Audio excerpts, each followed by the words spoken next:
Bonjour, je vais parler d'un épisode de Gotham qui conclut plus ou moins l'arc de Sophia Falcon. Donc je vais tout de suite parler de ce qui m'agace sur cet arc, qui est à la toute fin.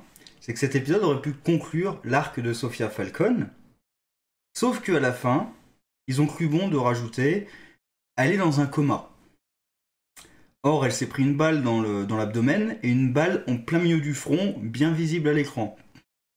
Elle est dans un coma. Ça m'agace vraiment, parce que c'est soit les scénaristes qui qui ont déjà un plan et qui décident qu'ils vont l'utiliser plus tard, soit ils sont pas sûrs, mais ils se la gardent sous le coude pour pas la réutiliser. Ce qui en plus est assez con, puisqu'on est dans une série où des morts reviennent à la vie. Dans une série de comics, pour le coup, c'est vraiment le truc où tu peux tuer tes personnages et les réutiliser plus tard quand même.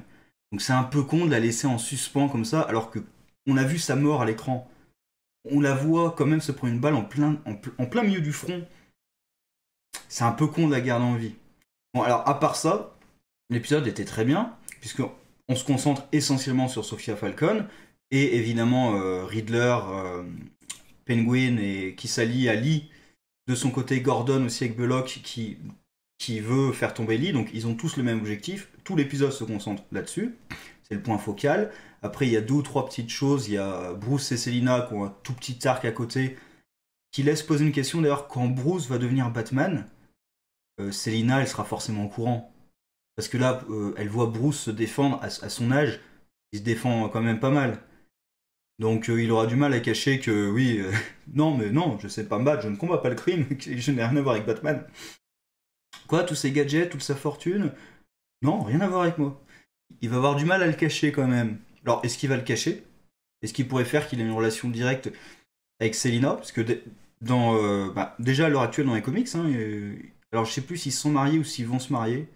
Je suis plus à jour, mais en tout cas ils allaient se marier. Et dans Earth One, ils se sont carrément mariés et ils ont une fille, Helena Wayne. Donc on va faire un truc où ils se connaissent depuis le début et ils se cachent pas leur identité, pourquoi pas.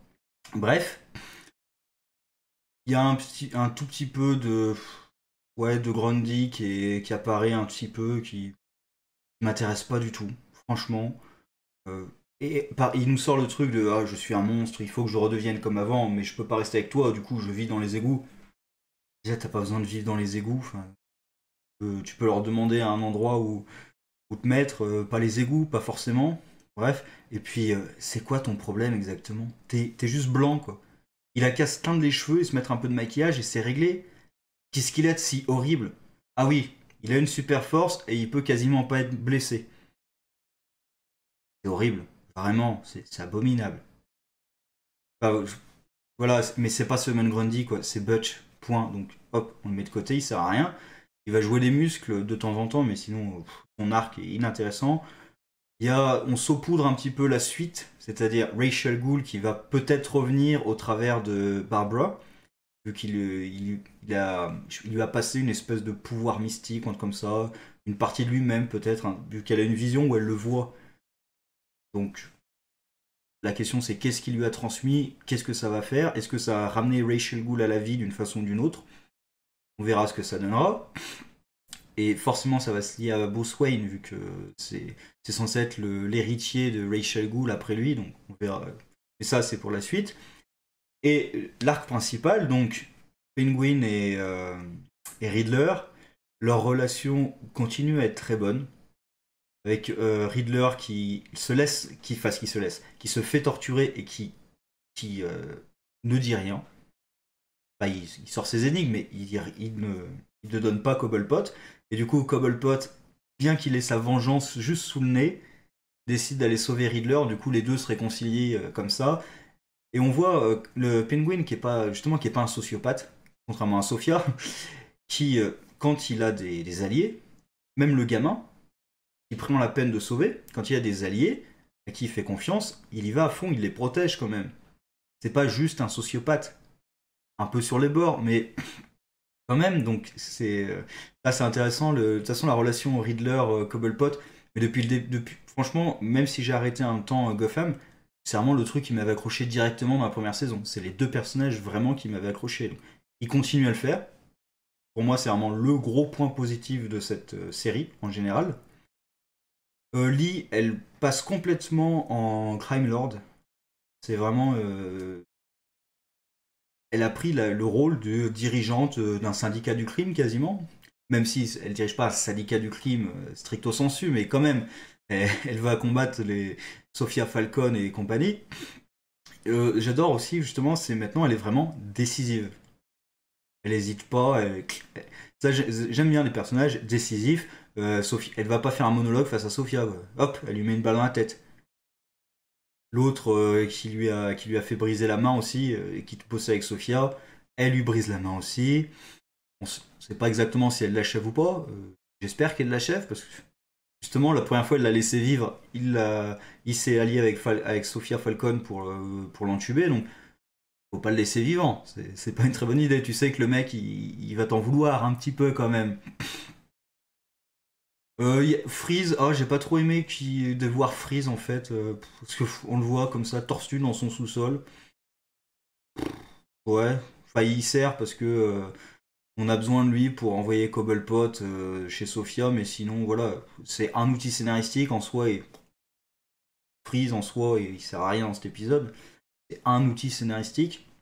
Et à la limite, ils auraient pu prendre son flingue sans lui demander à lui, quoi. Et finalement, c'est le plan de Riddler qui marche. Alors oui, Lee va tuer Sophia, mais finalement le plan de Riddler, il avait marché. Cobblepot avait bien réussi à s'introduire chez Sophia, et bah, il aurait pu la descendre. Il avait qu'à attendre, il la descendait, c'était réglé. Moi je pose la question, Freeze aurait pas pu la descendre tout de suite tout seul? Je dis ça comme ça. Et après, j'avoue, sur le moment, j'ai pas trop compris ce qu'il avait fait avec justement Cobblepot, parce qu'il donne un truc avant de le mettre sous glace. Et en même tu dis, mais s'il est sous glace, il peut pas l'activer. Alors c'est quoi? C'est un compte à rebours? Faut bien l'avoir prévu ton compte à rebours. Parce que si elle te dit, attendez, j'ai des affaires un peu plus urgentes, attendez 1 ou 2 heures, bah, ton plan il marche pas quoi. Donc faut bien l'avoir préparé le timer. Ça c'est un détail. Et aussi, il y a une inversion de rôle, mais qui était déjà vue, qui se revoit encore entre Belloc et Gordon, puisque traditionnellement, c'est Gordon qui est droit dans ses bottes, et Belloc qui est parfois qui est complètement pourri, parfois qui joue un peu entre les deux, qui est un peu sur la ligne. Et là, c'est quasiment l'inverse, parce que justement, Belloc assume un peu ses conneries, et décide que maintenant, il va droit. Et c'est Gordon qui essaie de rejoindre le droit chemin quand même, mais qui a un peu de mal. Bref, bon épisode. Il y a des éléments pour la suite avec Rachel Gould. Il va y avoir forcément un combat entre les Gotham Sirens, vu qu'elles ont quand même donné Riddler à torturer et à tuer à Sophia. Et donc Riddler et Cobblepot. Il y aura une nouvelle lutte de pouvoir entre elles. Il y a Lee aussi. Où est-ce qu'elle va se positionner dans la lutte de pouvoir? Forcément, avec Barbara, il y a Rachel Gould qui va réapparaître d'une façon ou d'une autre. Peut-être pas directement, mais en tout cas qui va l'influencer d'une façon ou d'une autre.